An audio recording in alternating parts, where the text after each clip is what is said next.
أعوذ بالله من الشيطان الرجيم. بسم الله الرحمن الرحيم. السلام عليكم مرة ثانية. ولادي، أنا حاولت نشوف تمارين اللي ربما ما كانش عندكم الوقت باش تديروا عليها تمارين بزاف، وحدث لي ما عندكمش الوقت باش تديروا عليها تمارين بزاف. مثلا هذا التمرين تاع بكالوريا 2017 باك 2017 شعبة تقني رياضي ورياضيات. التمرين الثاني من الجزء الأول من الموضوع الأول. التمرين الثاني 4 نقاط فيه ذرة ارسي، ومن بعد تكون عندنا اهتزازات. كل شيء وارد في البكالوريا. كان فيها تمرين تاع اهتزازات، تكونوا على الأقل راكم شايفين كيفاش تكون. ما كانش فيها تمرين في البكالوريا اهتزازات، فعلى الأقل درتوا اللي عليكم وحنا درنا اللي علينا، والله ولي التوفيق.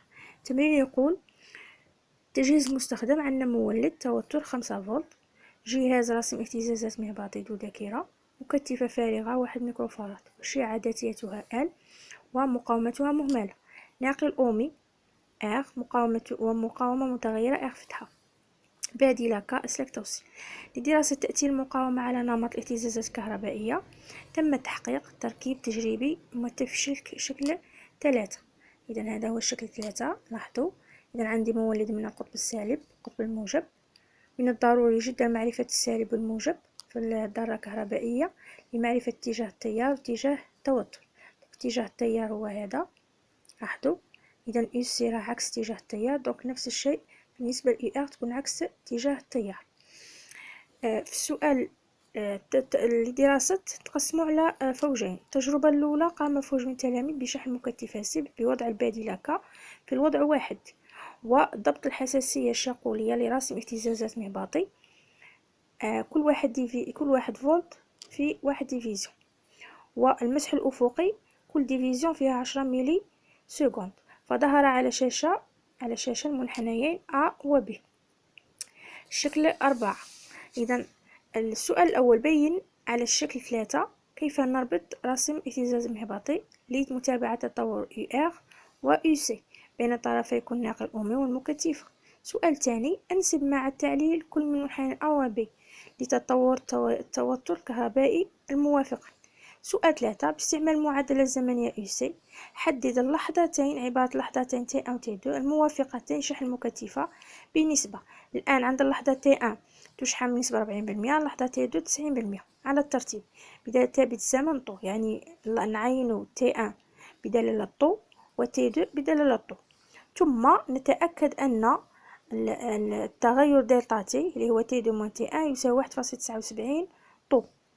تحديد بيانيا قيمة كل من T1 و T2 من البيان، واستعمال العلاقة السابقة يعني هذه من أجل حساب قيمة طو ثم استنتاج آخر. هذا في التجربة الأولى. المنحنى البياني راه عندنا، لاحظوا منحنى بياني يتقسم في جزئين: منحنى B تناقص، منحنى A دالة أسية في حالة تزايد. إذا نجاوب على السؤال الأول. إذا أولا تمثيل اتجاه رسم اهتزازات مهبطي. بما أننا رانا نتحصلوا على منحنيين، واحد ل UR واحد ل UC، إذا الرسم اهتزازات كيف يربط؟ احنا دائما ناخذ بعين الاعتبار بأن المأخذ الأرضي يربط بالقطب السالب المولد. الآن في هذه الحالة احنا رانا غادي نرسمو ماشي غير تاع المكثفة فقط، إنما مكثفة ومقاومة. لو كان المأخذ الأرضي نديره هنا وندير المدخل تاعنا في هذه الجهة من جهة UC، غادي نرسم لي غير تاع UC وتاع E، باسكو المأخذ الأرضي راه ما بين E ومكثفة. احنا باغيين نرسمو تاع UR و UC، دونك لهذا السبب المأخذ الأرضي يكون ما بيناتهم من جهة القطب السالب للمكثفة. الآن مدخل عندنا Y2 نقدر نديره يا هنا يا هنا، ماشي بالضرورة. المهم في هذا نلاحظوا في هذا السلك الناقل لا يوجد أي عنصر كهربائي، معناتها كل نقطة منهم متساوية التوتر. هنايا من جهة المقاومة عندي المدخل Y1. الآن بالنسبة إلى المنحنى A نسبق المنحنى إلى التطور توتر. إذا المنحنى A هو تطور توتر UC بين طرفي مكثفة. لاحظنا باللي المنحنى A فيه التوتر يزيد بما أن التوتر يزيد عند اللحظة تي تساوي صفر. لاحظوا يو سي دو زيرو تساوي زيرو. إذا عند اللحظة تي تساوي يو سي، نعلم حنا نعرفوا باللي يو سي راه متزايد، نعرفوا أن الشحن مكثفة، أن كيو يساوي صفر، معناتها إلا تشحن مكثفة وتزيد معناتها التوتر يزيد وأيضا يبدأ من الصفر. إذا المنحنى أ هو تاع يو سي. يمثل الآن بي يمثل منحنى التوتر يو ار. علاش؟ لأن يو ار راهي تنقص في المنحنى البياني. لاش تنقص؟ التيار ينقص. بما أن احنا عندنا علاقة تربط بين يو ار و اي، التيار ينقص إذا التوتر ينقص. احنا نعرفوا بلي عند اللحظة تي تساوي صفر اي دو زيرو هو اي زيرو، التيار يكون أعظمي في المقاومة ومن بعد يبدأ يتناقص تدريجيا. إذا هذا بالنسبة للتيار. إذا حتى التوتر في المقاومة ويتناقص.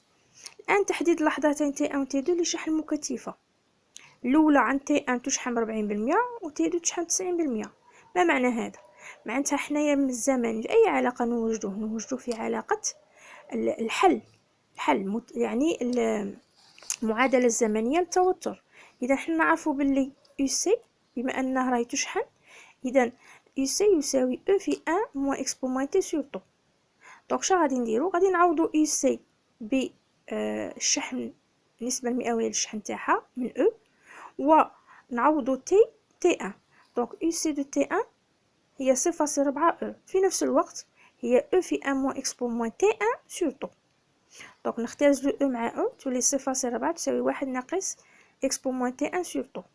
الآن نجيبو 0.4 من والإكسبومون تولي لنا إكسبو تي سور طو تساوي 1 ناقص 0.4 اللي هي 0.6. ندخلو الآلان كما مالفين، ندخلو الآلان النتيجة تولي لنا موان تي ان سور طو تساوي آلان 0.6. معناتها تي ان شا تساوي موان هاد الموان من ناجي ولا نضربو في الموان كيف تولي لنا موان آلان 0.6 سور طو، موان آلان 0.6 عفوا موان آلان 0.6 فوا طو. إذا هذه تي ان. نفس الشيء نعاودو نكرروه بالنسبة إلى تي دو. إذا غادي نفس الحل، غادي نختازلو او، نعاود نجيب 0.9 من والإكسبو سالبة نجيبها من، تولي لنا إكسبو موان تي دو سور طو تساوي 1 موان 0.9 يعني 0.1. معناتها ندخلو الآلان تولي لنا تي دو تساوي ناقص نفس العلاقة كيف طو آلان دو 0.1. هذه طو 1 وهذه طو 2. الآن إثبات أن تي دو موان تي 1 هي 1.79 طو. دونك شا غادي نديرو؟ غادي نحسبو تي دو موان تي 1. دونك حسبناها تي دو موان تي 1 هي طو الان 0.1 موان طو الان 0.6. عوضنا كل وحده ما يساويها، خرجت عامل مشترك، هذه ولات لي بلس. اذا ولات لنا الان 0.6 موان الان 0.1. اذا الان 0.6 موان الان 0.1 هي الان 6 سور 1، هي 0.6 هي الان 0.6. عندنا الفرق يولي قسمه في الالان، هي الان 0.6 على 0.1 يعني هي الان 6. اذا طو الان 6 الان 6 بالاله الحاسبه غادي نلقوه 1.79 طو. هذه بالنسبه الى برهان العلاقه. من بعد في السؤال الاخر قالوا لنا تحديد تي 1 تي 2 بيانيا. اذا انا من البيان عندي 0.4 او 0.4 او هي في البيان راهي عندي، لاحظوا في البيان او هيا لا نحسبوها معنا 1 2 3 4 5. وحنا قالوا لنا في الديفيزيون قالوا لنا كل واحد ديفيزيون وحده فيها 1 فولت. اذا عندي 5 فولت، 5 فولت 40% منها معناتها 5 في 0.4، 5 في 0.4 تعطيني 2. اذا شا نديرو؟ نسقطو 2 على المنحنى البياني تاع يو سي. هذا كي نسقطوه يطيح لي في هذه القيمه، هذه تي 1. هذه القيمه شحال هي؟ 0.5 هنايا 1 ما هذه 0.5 ملي سكوند معايا، 0.5 ملي سكوند. وحنا عطاونا باللي في الحساسيه الافقيه عندنا كل واحد ديفيزيون فيها 10 ملي سكوند. حنا كانت عندنا الديفيزيون تاعنا، حنا لقينا باللي الديفيزيون هذه فيها 10، دونك 0.5 نضربها في 10 دونك تعطيني 5 ملي سكوند. صحيح 5 ملي سكوند. بنفس الطريقه هنا تعطيني 23 ملي سكوند، خرج 2.3 كي نديرو الاسقاط تاع تي 2. ان تي 2 موان تي 1 هي 1.79 طو. قالوا لنا ايجاد طو حسابه، اذا طو شي يساوي تي 2 موان تي 1 سور طو. عوضنا تي 2 موان تي 1 على 1.79، اذا لقيناها 10 ملي سكوند. هنا راني ضاربه في 10 تاع السلم. الآن حساب R، نعلم أن طو هو R في سي، إذا R تساوي طو على سي. طو عندي 10 في 10 أس ناقص 3 باسكو كانت بالملي سكوند.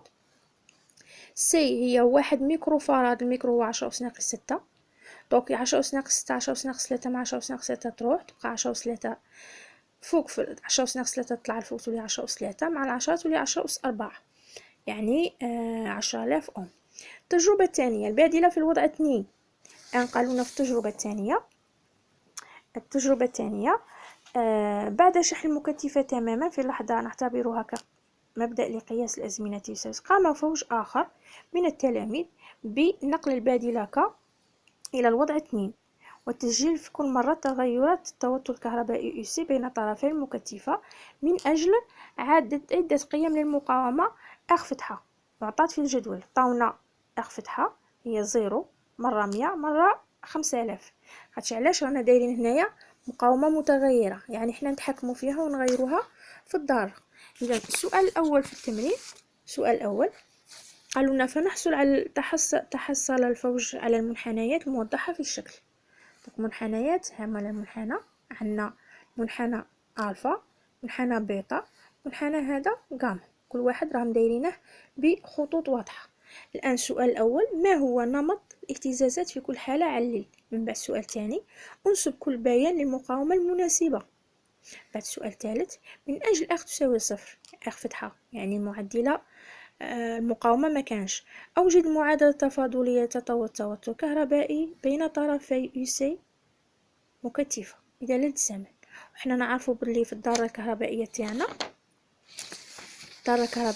لاحظوا كي نديروا البادلة في الوضع 2 غادي تكون عندي العناصر الكهربائية UC و UL، عندي مكثفة وشعة.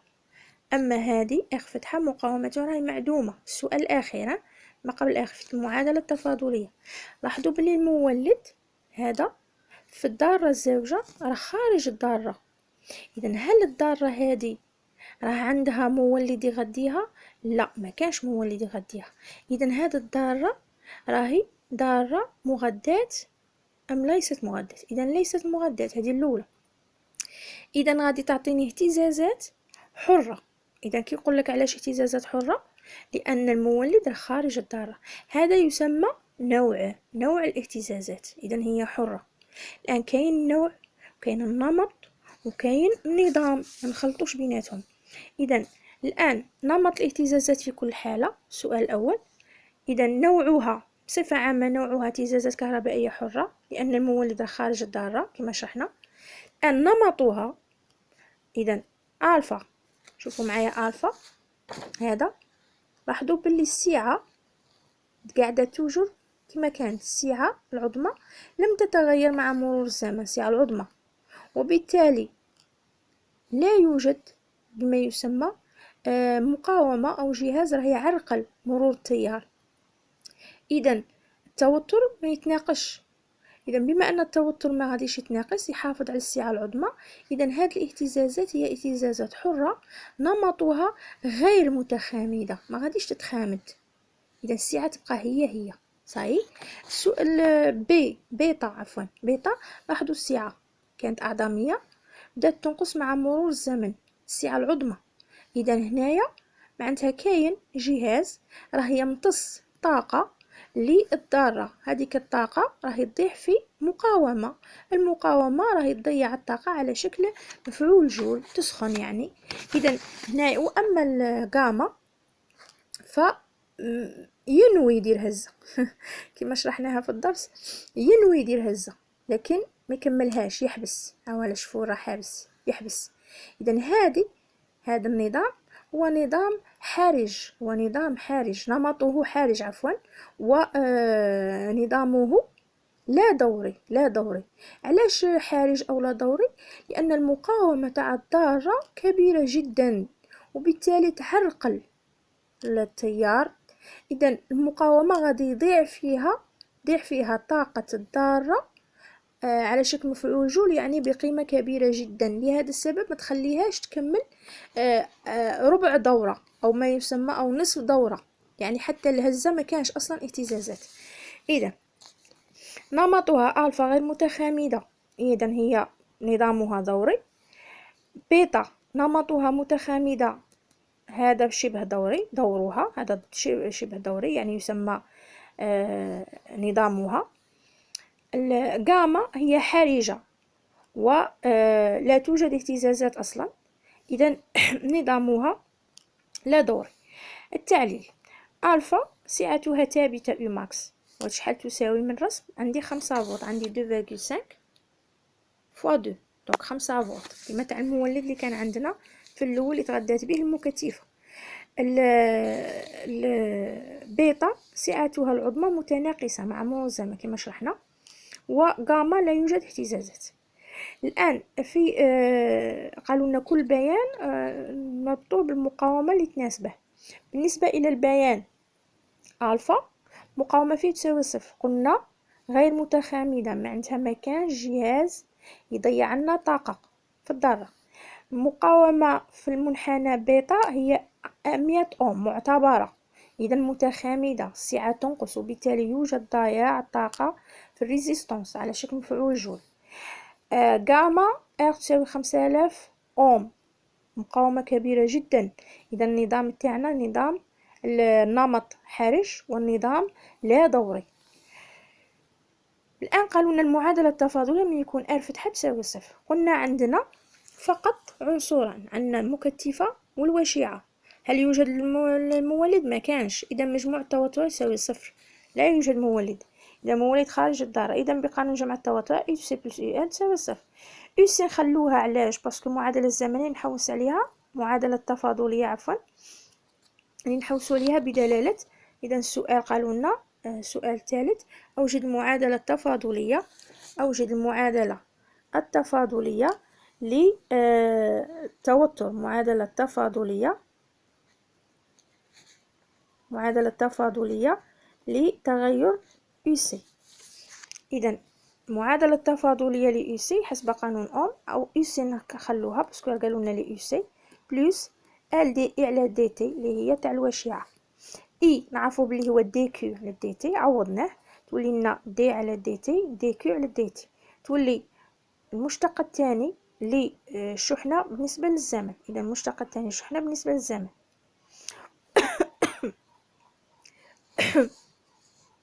وحنا نعرفو بلي عفوا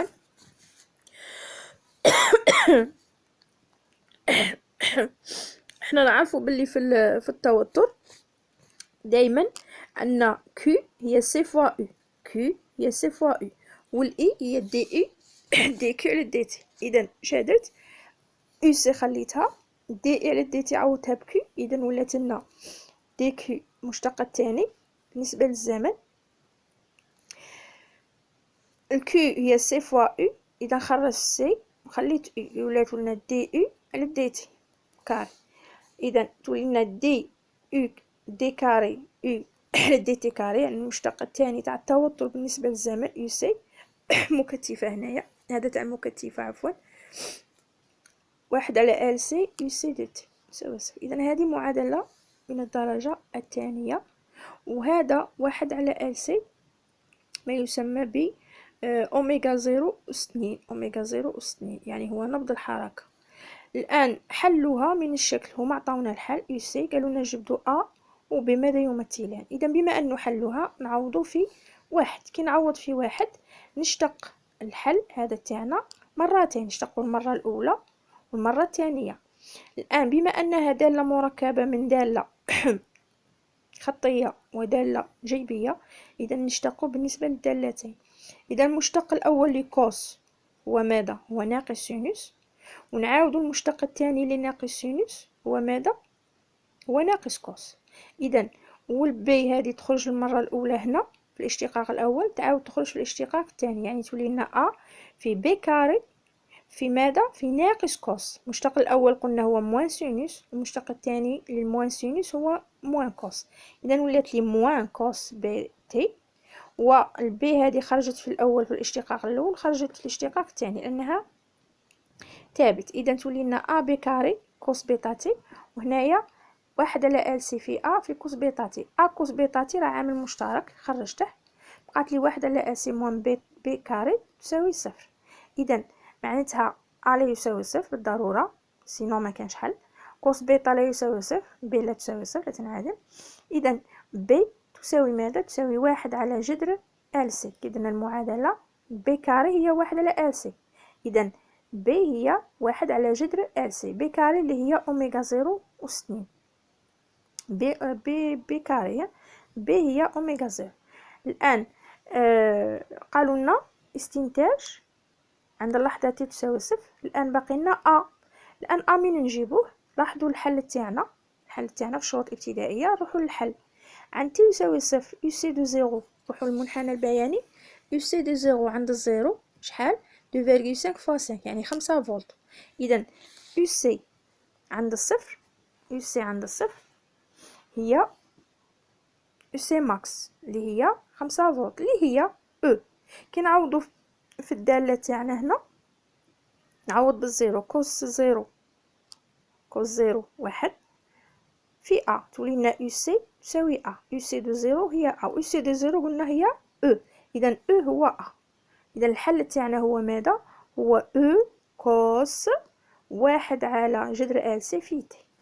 الان قالوا لنا استنتاج تي زيرو. من البيان لاحظوا، من البيان عندنا الموجة الهزة من تبدا. الهزة لازم تكون فيها نوبة موجبة نوبة سالبة. نوبة سالبة هي لهنا كومبليت، يعني على المنحنى الفا تاع الغير متخامدة.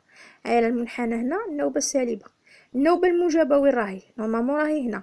دونك يا نبدا منا ونحبس هنا نوبة سالبة نوبة موجبة، ولا بديت منا هذا ربع الهزة، دونك هذا موجب نزيد له ربع اخر موجب باش يولي نوبة، باش يولي نص هزة. اذا هذا الربع الموجب نزيده مع هذا الربع الموجب تولي لنا نوبة موجبة. دونك نبدا من نوبة سالبة نزيد الربع الاخر تولي تكمل لي الهزة هنا. دونك كي نجي نسقط هنايا شحال فيها من سنتيم؟ 1 2. حنا كنا عطاونا كل 4 سنتيم، كل 4 سنتيم، 4 تاع لي ديفيزيون شحال فيهم؟ فيهم 2.5 2.5 ميلي سكوند. اذا حنا شحال عندنا من ديفيزيون؟ 2 1 2 يعني 2 شحال فيهم؟ دونك 2.5 سور 2 طيح لي 1.25 ميلي سكوند. اذا كي حسبنا عند تي يساوي صفر لقينا تي زيرو هو 1.25 ميلي سكوند يعني في 10 أس ناقص 3. حنا نعرفوا بلي تي زيرو هو 2 بي على اوميغا زيرو، او مباشره تي زيرو العباره تاع الحرفيه 2 بي جذر ال سي خاطش في المقلوب خلاص. اذا بما انني غادي نجبد ال شحال تساوي، اذا ربحت الطرفين تولي تي مربع يساوي 4 بي مربع في ال سي. اذا ال ش تساوي تي مربع على 4 بي مربع في سي. اذا تي مربع على 4 بي مربع في سي. عوض تي زيرو أس 2 عوضتها ب 1.25 بصح ضربتها في 10 أس ناقص 3 خاطر هي بالملي سكوند ديتها أس 2 بي مربع 10 في 4 بوكتيف عطاوها لي 1 ميكرو فاراد. اذا 10 أس ناقص 6 إذا العملية لقيت 0.04 أونغي. إذا هذا بالنسبة إلى حل تمرين الاهتزازات مع يعني في جزئين. الجزء الأول هو دراسة الذرة RC، والجزء الثاني هو ظاهرة الاهتزازات الحرة اللي شفنا فيها 3 أنماط من الاهتزازات. أنا علاش فضلت ندير لكم اهتزازات؟ أولا نشرته كدرس ما درته في القسم على كل حال الحمد لله، شرته كدرس وعاود درنا دروك عليه لي زابليكاسيون باش على الاقل لا طاح في البكالوريا تكون عندكم فكره على الحل، طريقه الحل. الان بالتوفيق للجميع ان شاء الله وبالنجاح ان شاء الله يا رب، ورانا ندعوكم الجميع في الصلاه. السلام عليكم، ربي يوفقكم ان شاء الله.